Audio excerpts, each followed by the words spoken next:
In ancient Greece, the portrayal of women in mythology as deceitful, manipulative, and the downfall of men corresponded with the oppressive treatment and forced seclusion which mirrored Greek patriarchal society. This quote almost single-handedly defines how red-pilled the Greeks were back in the day. It has always been of my belief that societies of the past were significantly more red-pilled than our modern cultures. It is proven here with the way Greeks chose to portray women in their stories, but it is also present in the mythos of cultures around the world. The Bible had its fair share of red pills. The East had their stories of women like creatures leading men to their demise. Hell, even the Quran has some passages that attempt to elucidate the true nature of the second sex. So what can this article tell us about how the Greeks viewed women, and why is it that societies become more and more oblivious to their true nature over generations?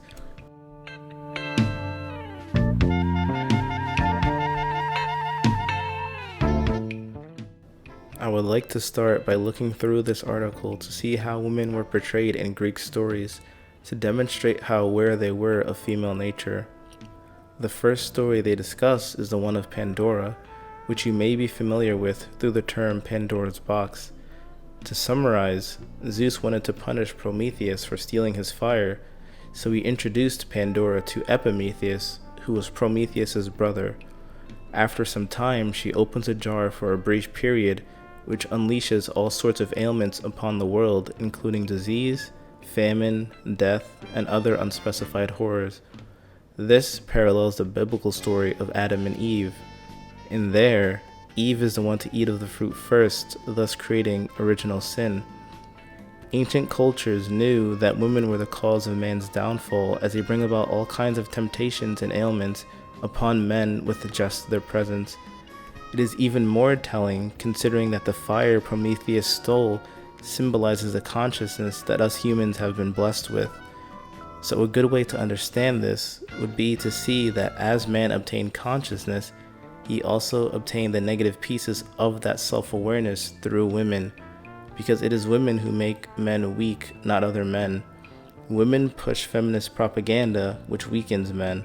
Women have the ability to restrict sexual access unless the man acquiesces to her desire, thus weakening him even further. That is what the story is trying to tell us, that women have the capacity to unleash these unfathomable ailments upon the world simply by existing. Following Pandora is a characterization of Aphrodite, the goddess of lust and sexual desire.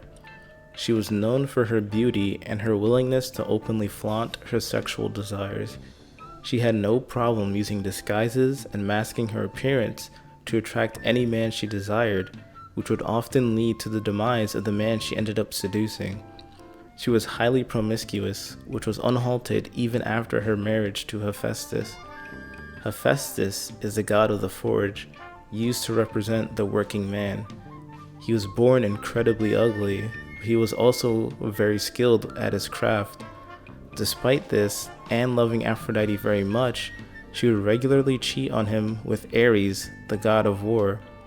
In simpler terms, alpha fucks, beta bucks, a timeless dynamic that even the Greeks were aware of. Aphrodite appears again in the story about Helen of Troy, in which she uses her magic to make Helen fall in love with another man, thus causing a war between the Greeks and the people of Troy. This happened because Helen was already married at the time, but chose to leave all that behind after Aphrodite struck her with the spell, thus causing her husband to simp for her and go to war out of anger. This highlights two aspects of human nature that still hold true to this day.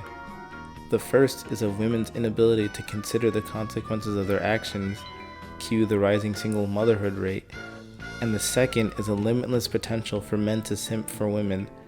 This man literally waged a war for a woman, leading to the death of thousands.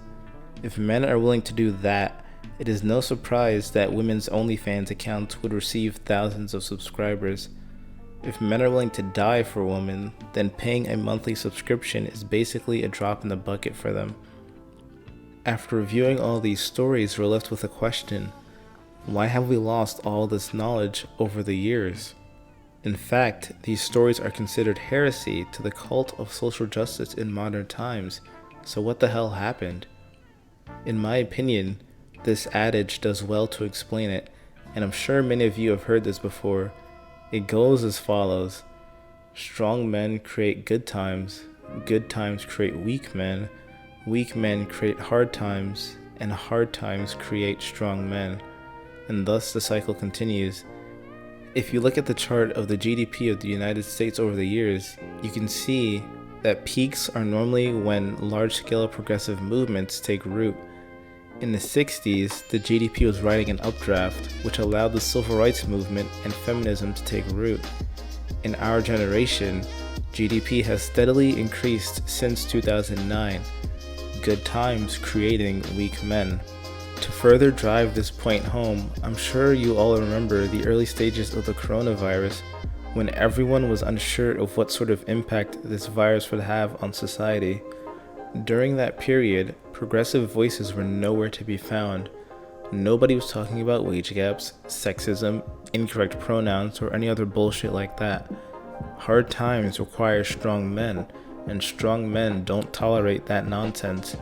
Not only that, but it is quite difficult to care about someone accidentally calling you he instead of she when you are worried about paying your rent this month, which is a situation many of these people found themselves in, since the left is full of non-essential workers.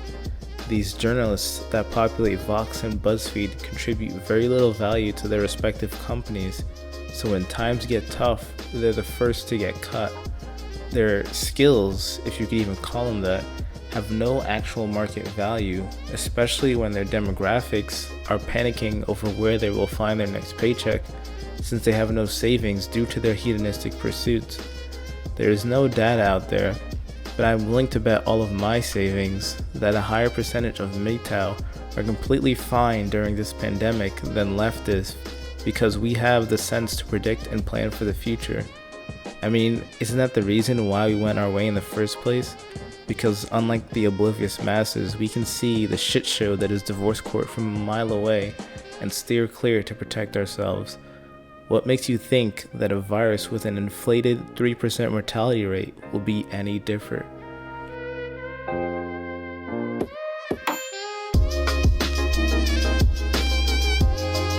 Thanks for watching this video, and thanks to William for linking me this article.